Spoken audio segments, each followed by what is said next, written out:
You and I are going to return with him to reign on earth for 1,000 years.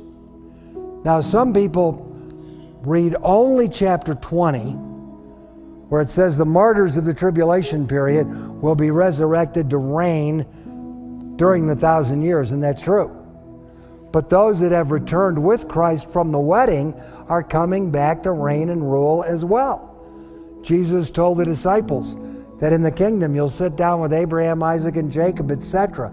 There's coming a literal reign in the future. In the amillennial view, there is no literal future reign. It's only spiritual in nature. Satan, they say, again, is already bound. Why does he need to be bound in the abyss for 1,000 years, etc.? Well, if he's already bound by the power of the cross, why did Peter say he wanders about like a roaring lion seeking whom he may devour? Well, because he's on a long chain. Really? Why did Paul say, 1 Thessalonians 2:18, Satan hindered his ministry?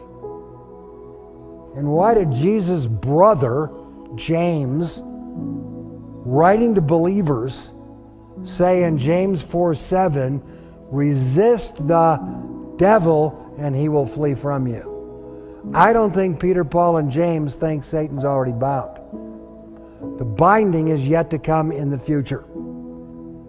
And again, you'll hear silly arguments like, well, do you think there's a literal chain you could bind the devil with? Well, is there a literal devil? Is there a literal abyss? Is there a literal 1,000 years? The early church used to think there was 1,000 years that would come, that Satan would be bound. Unfortunately, they thought by the power of the Roman government when it became Christian in 325 AD. 1,000 years later, you're at 1325, and Wycliffe is concerned the binding is over, Satan's been released, and he's entered the heart of the Pope. And from that point on, the reformers start teaching that the Pope's the Antichrist, and that the Antichrist is already on the loose right now. But when you read Revelation 20, the binding of Satan must take place when? After the triumphal return. The return must come first, then the binding. You read an amillennial commentary like William Hendrickson, a brilliant writer, but then foolishly says, well, this is all out of order. Well, it sure doesn't sound like it. Revelation moves from one sequence of events to another, to another, to another. The little word "and" appears 1,200 times in the book of Revelation. It's the Greek word "kai."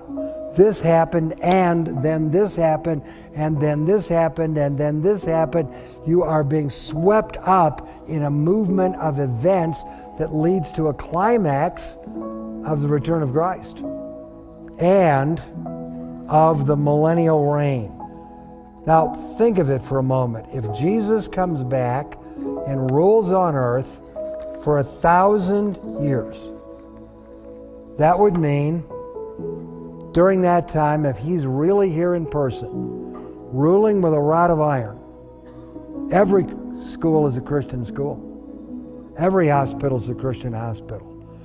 The truth of God will be broadcast to the entire planet.